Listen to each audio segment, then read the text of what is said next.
Olá, seja bem-vindo ao estudo de hoje. Por intermédio da providência divina, invadiu a arena da história o valoroso campeão da verdade, João Wycliffe.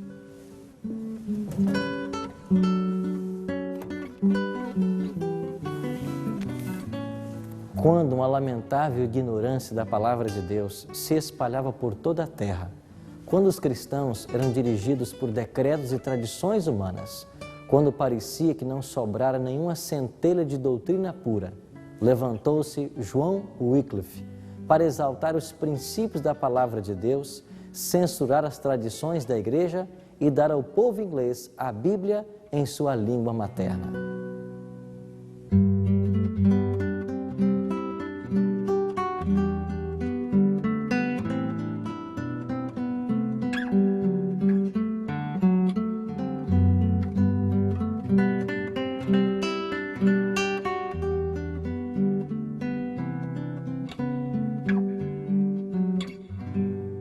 Durante o longo período de trevas espirituais que cobriram a Terra, durante os 1260 anos de supremacia papal, a verdade de Deus não poderia ficar completamente oculta ou obliterada. De tempos em tempos, Deus sempre teve homens que mantiveram a Bíblia como única regra de fé e prática, acreditavam em Jesus Cristo como único sacrifício para a sua salvação, e também alguns dentre estes guardavam o Santo Sábado. Antes mesmo de Martinho Lutero pregar na igreja de Wittenberg as 95 teses, várias pessoas já criam na Bíblia e no plano da salvação. A esses chamávamos de os pré-reformadores. Pastor Tim, como era o mundo em que viviam os pré-reformadores? O mundo daquela época era bem diferente do mundo que nós conhecemos hoje. Não havia democracia. Consequentemente, no aspecto político, havia totalitarianismo, ou seja, uma espécie de dominância imperial. A religião, por sua vez, havia se unido ao Estado. Isso gerou um poder opressor e perseguidor. Em outras palavras, o cristianismo, quando surgiu, ele era perseguido pelo Império Romano e de religião perseguida passou a se tornar uma religião perseguidora. Além disso, você vai ver que muitas práticas do paganismo se infiltraram no cristianismo. Entre elas, você vai encontrar a observância do domingo em lugar do sábado bíblico, também a crença na imortalidade natural da alma em lugar da imortalidade condicional. Você tem também a questão das indulgências que começaram a surgir e várias outras abominações, assim dizendo. A Bíblia diz que o único mediador entre nós e Deus é Jesus Cristo. Mas apareceram muitos santos, colocando-se em lugar. Além disso, a igreja mantinha os sacramentos como detentora exclusiva. Portanto, o próprio perdão era só obtido via o sacerdote. Então a pessoa deveria ir se confessar ao sacerdote e ele perdoava os seus pecados. Portanto, o catolicismo em si, ou seja, a igreja medieval, ela era intolerante e se considerava a única detentora da salvação de Deus aos seres humanos. Pastor Tim, o que motivou os pré-reformadores a se apegarem à Bíblia? Em primeiro lugar, eles perceberam que havia um grande contraste entre o cristianismo bíblico ensinado por Cristo e os apóstolos e o cristianismo medieval no qual eles viviam. Eles perceberam que vários dos ensinamentos bíblicos haviam sido obliterados e ofuscados mais ou menos como essas nuvens ofuscam esse belo vale nevado aqui. E então eles chegaram à conclusão de que o poder romano era intolerante e ele não era condizente realmente com a forma como Jesus tratava as pessoas naquela época. E pela leitura da Bíblia, pelo estudo da Bíblia e pela divulgação da Bíblia, eles começaram um grande movimento que foi suprimido, logicamente, naquela época, mas que finalmente haveria de irromper na grande reforma protestante do século XVI. Por exemplo, os pré-reformadores, eles romperam com a autoridade da Igreja Católica e criam que a única autoridade que eles deveriam se submeter era a autoridade de Cristo e de sua palavra. Um outro ponto, o sacrifício da missa, ou a Eucaristia, também foi abdicado por eles. E vários outros ensinamentos bíblicos, a mediação exclusiva de Cristo em favor dos pecadores para perdão dos seus pecados, também foi enfatizado por eles. E outros ensinamentos mais.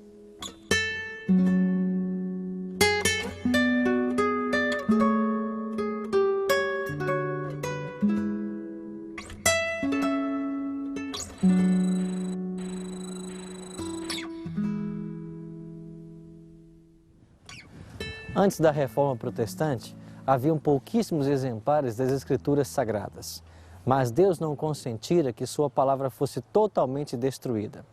Com exceção do que se passava entre os valdenses, a palavra de Deus estivera durante séculos encerrada apenas nas línguas dos eruditos.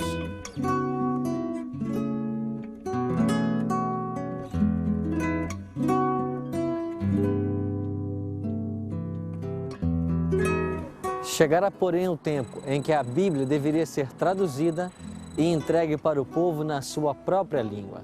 Para esta obra, Deus escolheu um homem no século XIV, que viria a ser chamado a Estrela da Manhã da Reforma. Seu nome, John Wycliffe.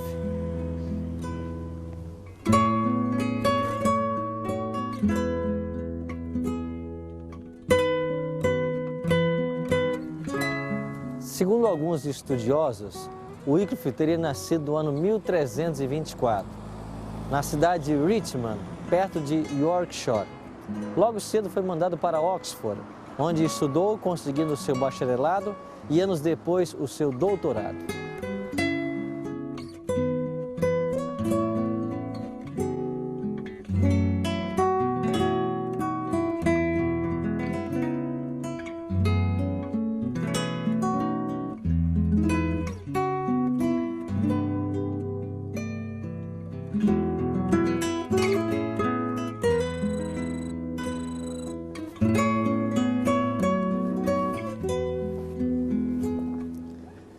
Essa faculdade havia sido fundada em 1264 e os pais de Wycliffe o enviaram para aqui.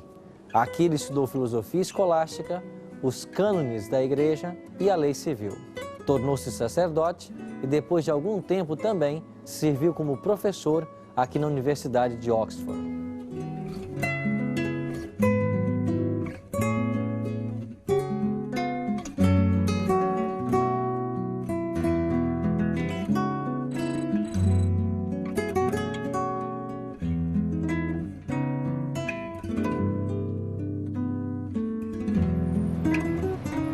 Wycliffe teve grande interesse no estudo das Escrituras.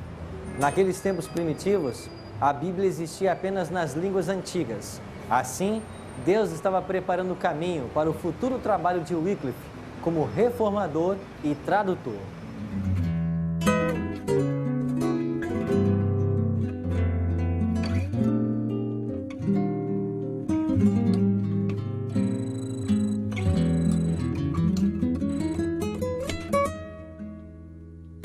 Quando a atenção de Wycliffe se volveu às Escrituras, encontrou o que antes em vão procurara. Ali viu revelado o plano da salvação e Cristo apresentado como o único advogado do homem. Entregou-se ao serviço de Cristo e decidiu-se a proclamar as verdades que havia descoberto. A dedicação à verdade, porém, não poderia senão levá-lo ao conflito com a falsidade. Quanto mais claramente discernia os erros do papado, mais fervorosamente apresentava os ensinos das Sagradas Escrituras. Via que Roma abandonara a palavra de Deus pela tradição humana e, destemidamente, acusava o sacerdócio de haver banido as Escrituras e exigia que a Bíblia fosse devolvida ao povo e, de novo, estabelecida sua autoridade na Igreja.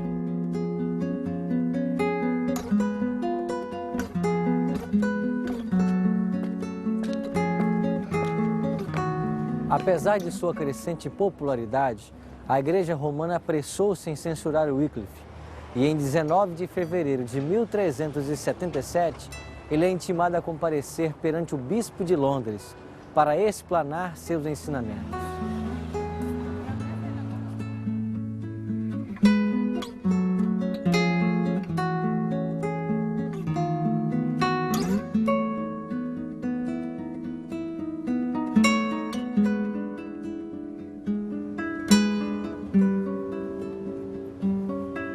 Nesse tempo, desenrolava-se a Guerra dos 100 Anos entre a França e a Inglaterra.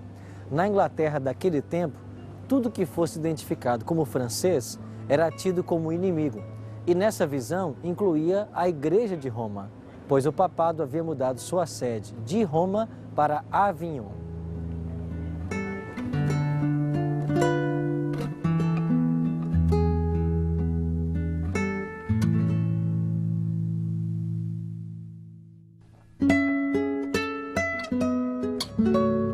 A elite inglesa reagiu à ideia de enviar dinheiro aos papas.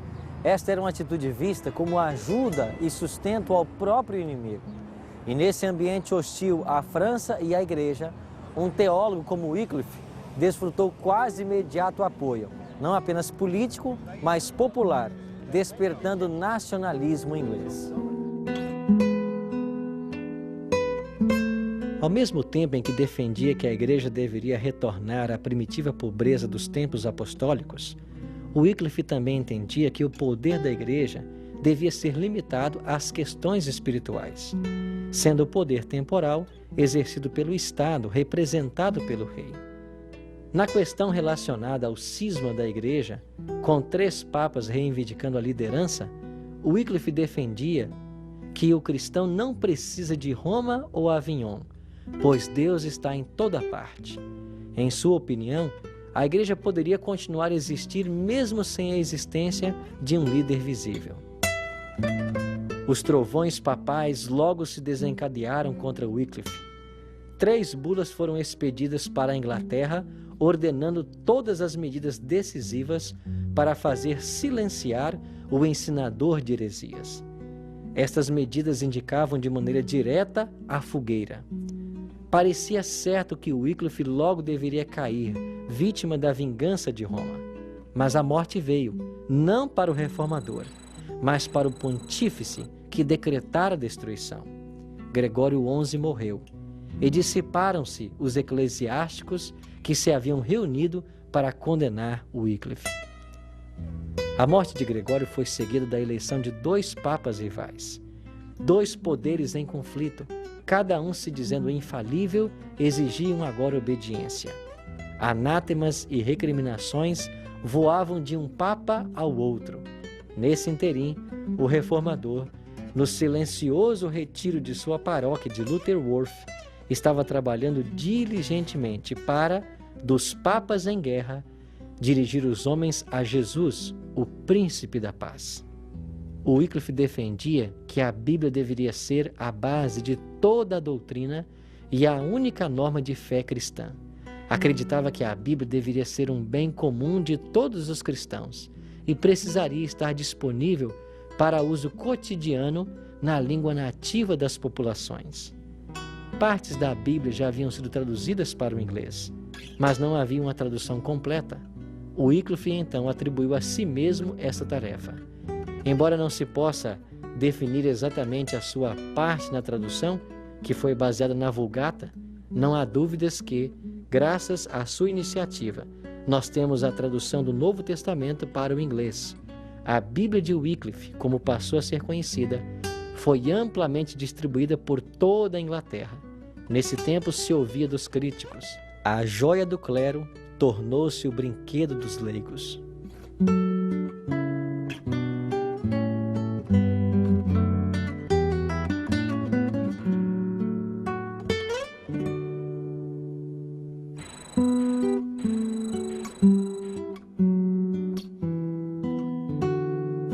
Pastor, quão importante foi John Wycliffe para a história da Reforma?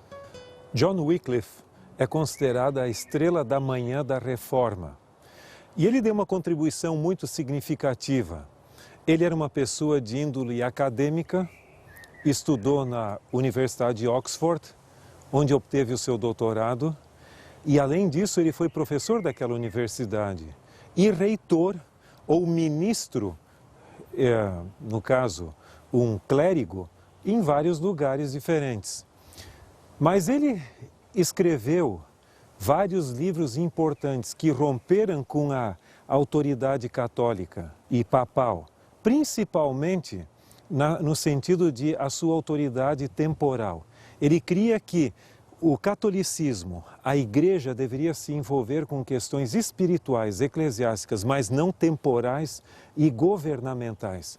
E ele via essas ideias como completamente incompatíveis com os ensinos de Cristo e dos apóstolos. Além disso, ele foi o primeiro tradutor da Bíblia à língua inglesa. E as suas ideias circularam não apenas na Inglaterra, mas tiveram influência em outros lugares e acabaram também influenciando a outros pré-reformadores. Pastor, fale-nos mais um pouco sobre os escritos de Wycliffe. A contribuição de Wycliffe pode ser dividida num período mais político, onde se envolveu mais com a questão da igreja em si e seu envolvimento político, e depois a fase mais eclesiástica ou teológica. Ele escreveu várias obras importantes sobre a questão política da igreja e seu envolvimento em questões temporais. Segundo ele, a igreja deveria permanecer leal ao seu propósito do Evangelho, porque assim Cristo e os apóstolos agiram. Por sua vez, a igreja de Roma estava envolvida em questões políticas estatais, ele não aceitava, e nos seus escritos ele condenava essa questão. Além disso, você vai ver que uma das obras mais importantes dele foi o seu comentário sobre toda a Escritura.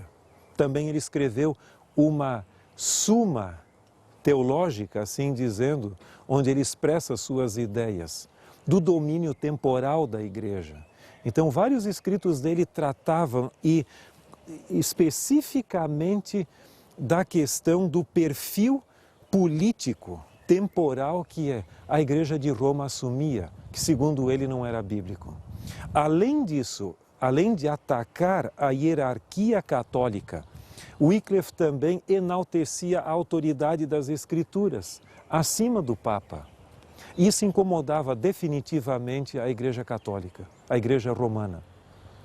E, consequentemente, essas ideias acabaram sendo aceitas por outras pessoas, como no caso você tem Hus, o próprio Lutero, talvez mais próximo de Hus do que de Wycliffe, mas de qualquer maneira ele foi um indivíduo, um precursor do que viria a ser a reforma, no sentido de romper com a autoridade da igreja dominante, da igreja católica, e enaltecer a autoridade das Escrituras. Qual o significado que lhe atribuem de ser a estrela da manhã da reforma? Isso se deve em grande parte porque ele antecipou essas ideias. Em outras palavras, aqui na Inglaterra havia alguém antes da grande reforma do 16º século que já tinha ideias semelhantes. Ele não chegou a enaltecer a justificação pela fé como Lutero e outros pontos, mas ele rompeu até mesmo com a teoria da transubstanciação, a ideia de que o sacerdote, na hora que ele diz esse é meu corpo e esse é meu sangue, que o pão e o vinho se transformam literalmente no corpo e no sangue de Cristo, e ali ocorre uma repetição do sacrifício de Cristo. Wycliffe escreveu diretamente contra essa teoria. Então, nesse sentido, ele foi um precursor de muitas ideias que amadureceriam posteriormente. Agora, elas não tiveram toda aquela influência que a reforma do 16º século teve, porque houve uma sucessão de tentativas de queimar seus livros, de apagar suas ideias, até mesmo a própria Universidade de Oxford fez uma listagem de pontos divergentes da teologia católica da parte deles. Então houve esse tipo de rompimento e tentar abafar, suprimir, extinguir as suas ideias. Mas, de qualquer maneira, em certo sentido, as ideias prevaleceram. Qual foi o fim que teve esse homem de Deus? Ele teve um dos fins mais trágicos, não em vida, mas depois de sua morte. Em realidade, quando ele assistia aqui em Luther Ward a uma missa no dia 28 de dezembro de 1384, ele teve um ataque e naquela ocasião ele ficou com problema de saúde e 3 dias depois ele acabou falecendo calmamente, sendo sepultado aqui nessa cidade, junto à sua igreja, de onde ele também era o pároco. Mas sucessivas decisões eclesiásticas de Roma condenavam as suas ideias e os seus escritos. E no mesmo concílio de Constança, que condenou a Hus e Jerônimo, também ele foi condenado póstumamente. E por decisão do Papa Martim V, os seus ossos foram desenterrados no dia 25 de março de 1428, foram queimados e então jogadas as cinzas no rio Swift, aqui próximo.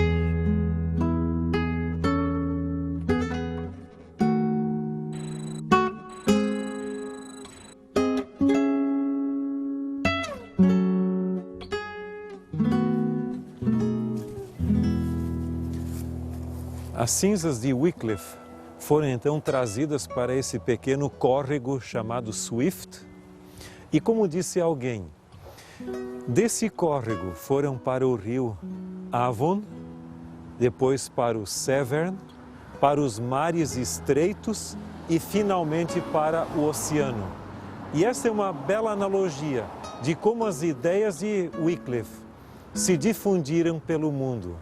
E hoje nós temos toda a fé protestante, evangélica, como um fruto de vários desses heróis que deram a sua vida em favor da causa do Evangelho.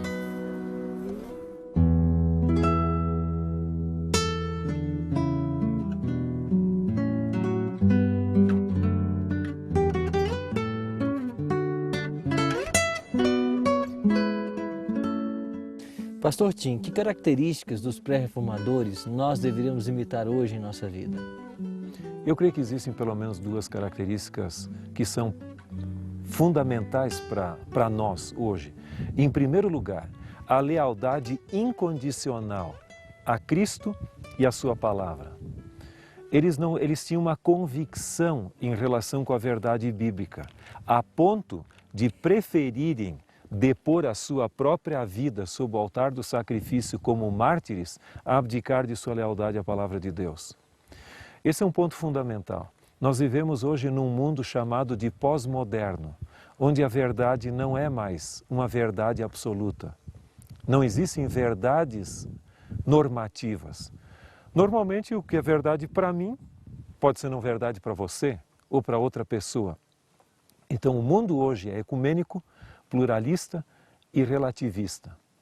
E eles tinham uma convicção, assim como Deus é um só, a sua verdade é uma só. E ela não é passível de adaptação como nós queremos.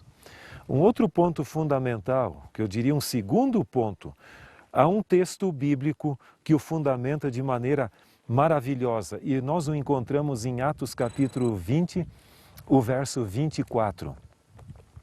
Aqui é o discurso de Paulo, quando ele estava em Mileto, falando aos presbíteros da igreja de Éfeso. E em Atos capítulo 20 e 24, ele diz claramente: porém, em nada considero a vida preciosa para mim mesmo, contanto que complete a minha carreira e o ministério que recebi do Senhor Jesus para testemunhar o evangelho da graça de Deus. Para eles, a verdade era mais preciosa do que a própria existência. Isso se chama convicção. Eu creio que o que mais necessitamos hoje, como cristianismo em geral e como Igreja Adventista do Sétimo Dia em especial, é convicção, lealdade à palavra de Deus, de maneira que ela possa exercer seu poder transformador sobre a nossa vida. Que exemplo maravilhoso nos foi legado por essas pessoas, homens e mulheres que amavam a Deus e, sobretudo, respeitavam Sua palavra. Vivemos num mundo hoje de constantes incertezas, principalmente com relação à religião, a assuntos religiosos. Que possamos, eu e você, tomar a firme decisão de nos apegar à Bíblia e somente ela, procurar ser fiéis a tudo que Deus deixou para nós e seguir de perto esses lindos exemplos da história que nos ensinam a ser fiéis a Deus a despeito de qualquer preço. A minha decisão é: após conhecer o extraordinário exemplo de John Wycliffe, sua dedicação e coragem para estar ao lado da verdade em todo o tempo, tomo hoje a decisão de ser também um fiel representante de Deus e exaltar sua palavra como autoridade suprema e norma de fé e prática para todos os cristãos.